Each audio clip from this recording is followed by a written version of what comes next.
Hi, welcome back to Soul Sisters Second Act. I'm Becky and welcome to my kitchen. Today we're going to make some keto friendly or maybe carb friendly, whatever I want to say, salmon patties. And I'm making these because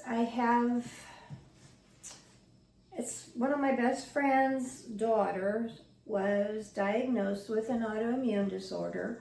It's called lupus, and she's also got fibromyalgia, and she's struggling with a lot of pain, and she's trying to get in her omega-3s, but she cannot stand fish tablets or capsules, and she gags when she tries to eat salmon. She just said there's no way. She's tried it every way she can think of.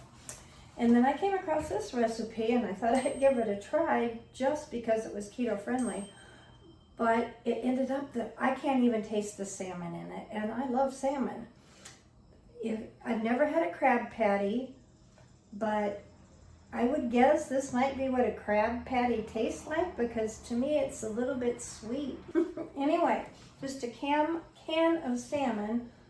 Let's see, it's 14.75 ounces, the Alaskan pink salmon. This happens to be Kroger's. That's where I shop at usually, and that's what I got. It's good.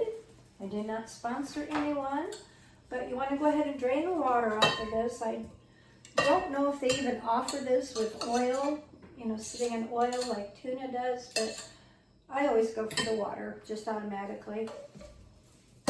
Okay, and then just kind of chop up the flakes that are in here. Wipe my hand off and I'll show you, because it does come out in big, nice, big chunks.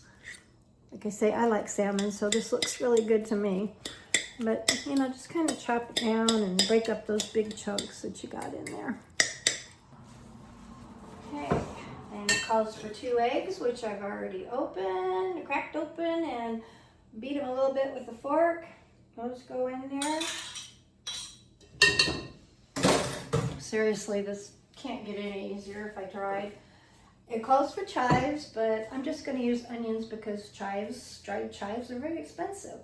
But you could use fresh chives too, which I don't know how much those cost.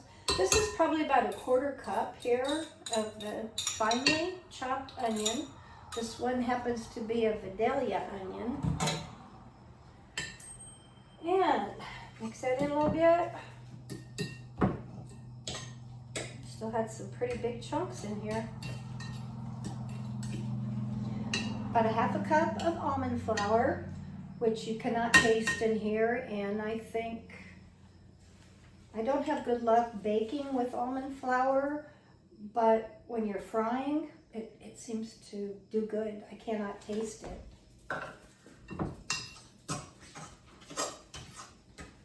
There's, it's usually gritty and yuck, and it's something you bake. But if I ever come across a good recipe where it's not, I will let you know. There's a 1/4 cup of mayonnaise, Miracle Whip, whichever one you want to use. I happen to have Miracle Whip, just plain straight up Miracle Whip. No reduced fat or sodium or anything, just the original. And let's see, it's a tablespoon of lemon juice. You can do it fresh or get some that's already squeezed and in a jar. Okay, and then I already mixed these together. Threw them all in the. In fact, I stir them just a little bit.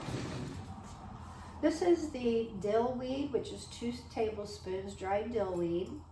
Tablespoon of garlic powder or garlic salt, 2 tablespoons of parsley. I think that's it. Oh, and 1 teaspoon of salt. Got those all together. Take the spatula out. And just kind of sprinkle that around in there. That smells so good.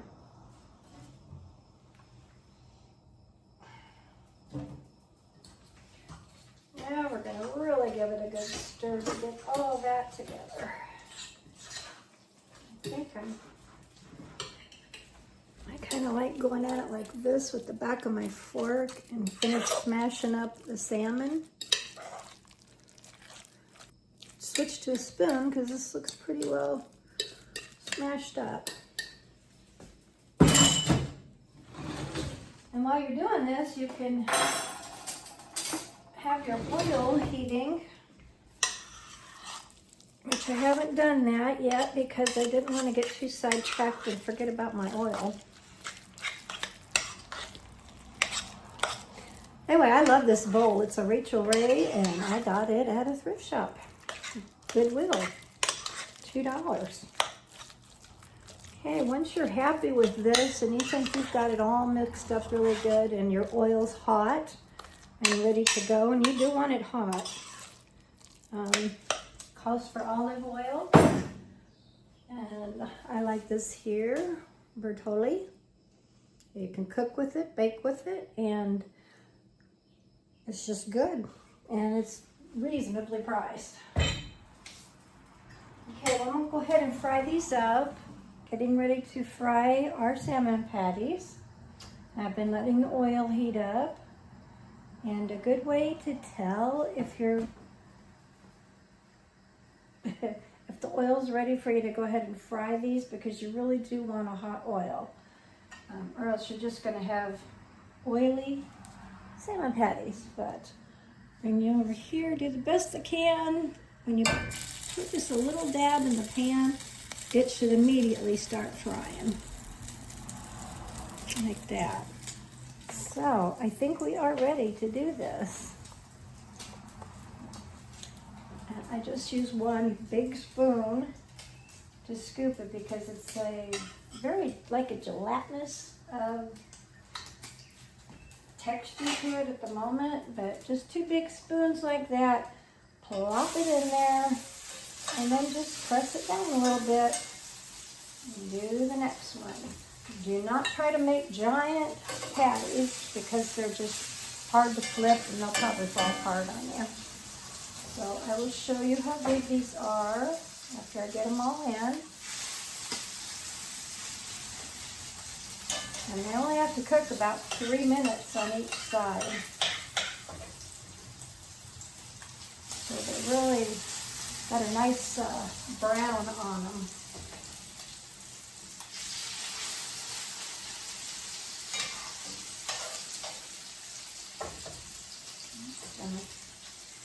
Keep doing 2 pans of these.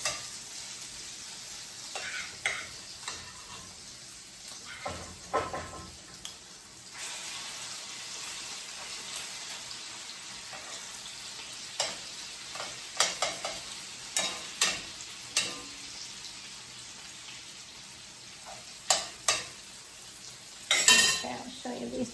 I'm kind of shooting for hockey puck size. But a couple of them are a little bit bigger than that. I'm going to go ahead and set this timer for 3 minutes and see. I've got it on probably medium-high heat, and I'm going to keep it on there. I'll go 2 minutes because I talked for about a minute, and then we'll check them. They smell so good. After I flip these after 3 minutes, I turn the heat down to medium, and they are now ready to come off of the burner. And they're just so yummy looking, and I know how good they are.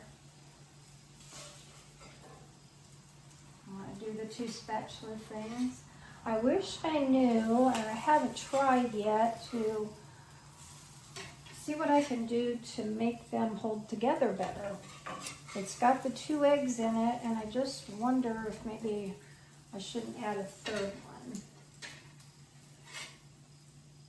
They do start to hold together better after they're off the heat and, you know, in the refrigerator. That's why I'm doing the 2 spatula thing, because it just helps them stay together. This one looks good. So I'll have to read about that and see if I've got come up with anything to make these hold together better. But they are delicious, and If you try them, happy frying. Thank you.